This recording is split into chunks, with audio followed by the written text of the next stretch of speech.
Assalamualaikum, salam sejahtera dan salam Temerloh di tengah semenanjung.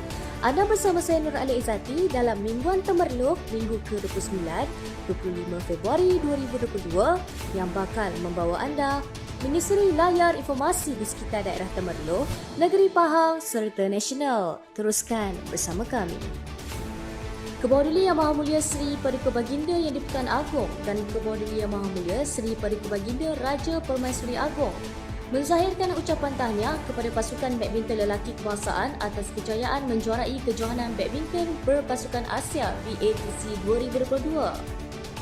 Seri Paduka Baginda berdua menzahirkan harapan agar kejayaan ini menjadi suntikan semangat kepada pasukan badminton kebangsaan untuk terus berlatih lebih keras dan melakar kejayaan di kejohanan-kejohanan mendatang serta mengharumkan nama negara di persada dunia.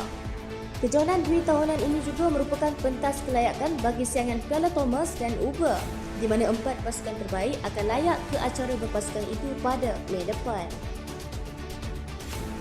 Pemangku Raja Pahang Tengku Mahkota Tengku Hasanal Ibrahim Alam Shah Ibni As-Sultan Abdullah Riayatuddin Alam Mustafa Bilal Shah dilantik sebagai penaung diraja sukarelawan Universiti Malaysia Pahang UMP seiring dengan hasrat memperkasa agenda kesukarelawanan di Universiti Awam berkenaan. UMP komited menjalankan aktiviti-aktiviti kesukarelawanan dalam kalangan warganya di pelbagai peringkat bagi merapatkan jurang antara masyarakat dan komuniti UMP sebagai satu proses memasyarakatkan universiti. Warka pelantikan disampaikan oleh Pengerusi Lembaga Pengarah UMP Tan Sri Dr. Abdul Aziz Abdul Rahman. Warka pelantikan disampaikan oleh Pengerusi Lembaga Pengarah UMP Tan Sri Dr. Abdul Aziz Abdul Rahman dalam program Kayuhan Lestari UMP, inisiatif penghijauan kampus anjuran Yayasan UMP. Seramai 238,000 orang pelajar atau 150 buah keluarga di negeri ini menerima manfaat bantuan persekolahan melalui program Pahang Pride Student yang dilancarkan. Ia merupakan produk kebanggaan Pahang yang ketiga selepas Pahang Pride Kit dan Pahang Pride Kasih. Program Pahang Pride Student terbahagi kepada 2 kategori bantuan iaitu pertama, pelajar kategori B40 dan M40 akan mendapat diskaun sebanyak 20% untuk membeli barangan persekolahan di MBS Book and Stationeries. Beliau turut berkata di bawah inisiatif Pahang Pride Student ini juga kerajaan negeri akan memberi RM100 kepada kira-kira 50,000 orang pelajar kategori miskin dan miskin tekak untuk pembelian set alat keperluan persekolahan di mana ia akan diberikan sebelum sesi persekolahan tahun 2022 bermula iaitu pada 20 Mac 2022. Selain itu juga terdapat pelbagai lagi bantuan yang disalurkan kerajaan negeri menerusi pelbagai agensi. Antaranya usaha meningkatkan kadar literasi luar bandar dan orang asli melalui program Baca Cepat Kawanku, bantuan khas kepada sekolah dan PIBG, skim bantuan peranti digital dan pelbagai lagi. Adun Lancang Yang Berhormat Datuk Seri Muhammad Syakar Samsudin pada 22 Februari yang lalu telah merasmikan program QR Code dan Bengkel, rancangan, promosi dan rakan strategik dan perusahaan sosial. Program tersebut telah berlangsung di Kampung Stay Desa Murni Sanggang yang melibatkan seramai 30 pengusaha dan peniaga produk pelancongan di daerah Temerloh. Beliau yang juga Exco Pelancongan, Kebudayaan Alam Sekitar, Peladangan dan Komuniti Negeri Pahang berkata, bengkel ini dijalankan oleh Persatuan Pengusaha Pelancongan Daerah Temerloh dengan usaha sama Tourism Pahang dan Tourism Malaysia Wilayah Timur yang bertujuan untuk mewujudkan hubungan strategik antara pengusaha dengan agensi-agensi berkaitan. Yang mereka ada adalah pelancongan. Menjadi sumber pendapatan kenapa? Kerana orang datang dan orang akan berbelanja wang. Dan apabila mereka berbelanja wang, maka wang tersebut kepada restoran, kepada stesen minyak, kemudian hotel, motel, homestay dan sebagainya, maka duit tersebut akan terus dapat kepada pemain-pemain industri. Malah di negeri Pahang, begitu juga di Malaysia, bahawa kerajaan telah meletakkan industri pelancongan ini sebagai salah satu daripada income generating to the nation kepada kerajaan. Bukan sahaja pendapatan kepada kerajaan, juga luar pelancong perjalanan.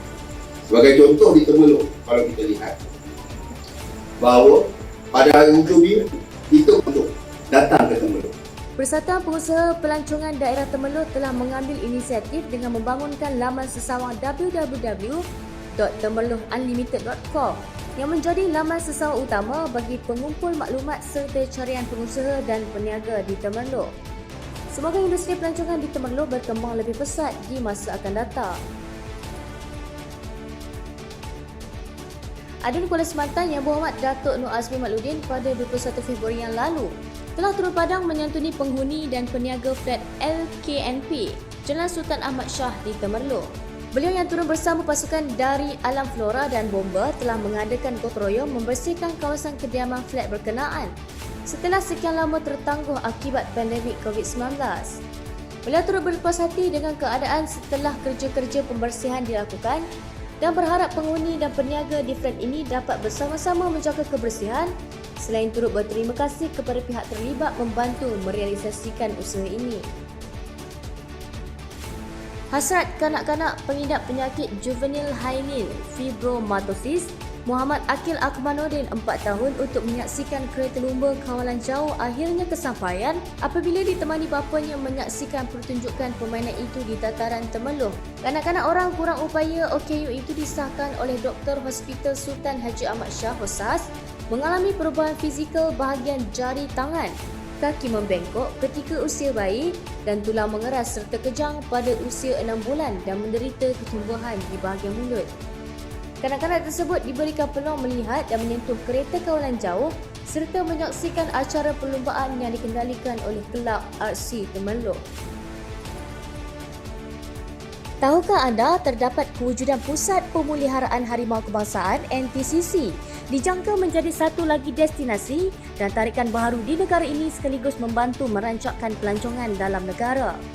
Kawasan NTCC tersebut yang terletak berhampiran Institut Biodiversity dan Pusat Konservasi Gajah Kuala Ganda di Kampung Bolok Hulu Lancang bakal menjadi satu lagi tarikan kepada pelancong dalam maupun luar negara untuk datang melancong ke daerah Temerloh.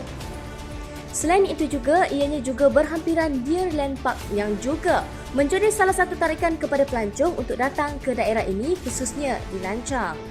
Terdapat 32 kandang kukuh setinggi 6 meter untuk pelbagai usia harimau ditempatkan di sini, sama ada dipelihara dan dibiak sebelum dilepaskan ke habitat asal. Pasukan bola sepak Seri Pahang FC pada Jumaat 25 Februari 2022 telah merasmikan jersey pasukan yang akan digunakan pada saingan Liga Malaysia musim 2022 ini. CEO Seri Pahang FC Datuk Mohamed Sufian Awang di dalam ucapan beliau berasa berterima kasih di atas sokongan terhadap pasukan Seri Pahang FC oleh Kerajaan Negeri Pahang di bawah Visit Pahang dan Invest Pahang selain beberapa lagi penaja seperti Hakka Klo, Chilis, Arwana dan Extra Jos. Turut hadir pada majlis gilang gemilang itu Exco Pelancongan, Kebudayaan Alam Sekitar Peladangan dan Komuniti Negeri Pahang Yang Berhormat Datuk Seri Muhammad Syakar Samsudin, Yang Berhormat Datuk Seri Muhammad Johari Hussein, Exco Sumber Manusia, Belia, Sukan dan Badan-Badan Bukan Kerajaan Negeri Pahang serta beberapa lagi tetamu kenamaan. Beliau turut berkata Seri Pahang FC sangat berbangga untuk membantu kerajaan negeri untuk mempromosikan pelancongan di negeri Pahang menerusi tulisan Visit Pahang di jersey pasukan dan juga tulisan Invest Pahang untuk mempromosi Pahang kepada pelabur-pelabur luar untuk datang ke negeri ini. Sekian daripada saya Nur Ali Izzati. Jangan lupa untuk saksikan Bumbung Temerloh di Facebook Temerloh TV pada setiap hari Jumaat jam 9.15 malam secara eksklusif di Temerloh TV. Informasi untuk komuniti anda dan siaran Titik Tengah Semenanjung.